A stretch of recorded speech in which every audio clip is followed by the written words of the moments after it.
what I think this is important for our work is that when we're looking at health history form, if we have a woman who has pelvic pain or endometriosis or fibroids or PCOS or any of these conditions, I think it is worth including the question. They may not put any details about trauma on their health history because they don't know us as practitioners.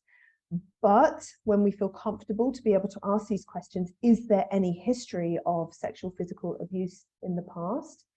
Then if this trauma can be feeding into this condition, and our roles as coaches is to be able to support women with their emotional process and to be able to coach them to be able to have a safe space to be able to talk about what's happened for them. And particularly our work, we have seen many people come into our clinic, and when they have the opportunity to talk and when they have the opportunity to process and to hear what has happened in the past, then we do see change in physical conditions.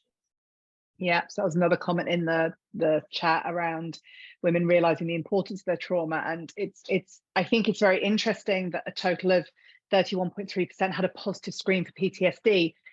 That is really far on the spectrum of trauma. So that's, full on physiological response happening to trauma.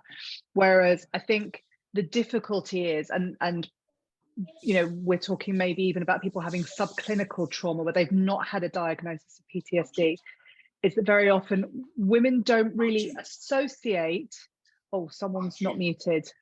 That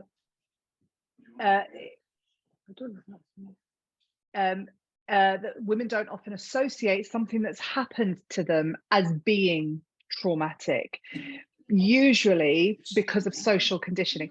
Somebody, I think, has got somebody or a dog called Archie. If you can mute, that will be great. A child or a dog, I'm not sure which.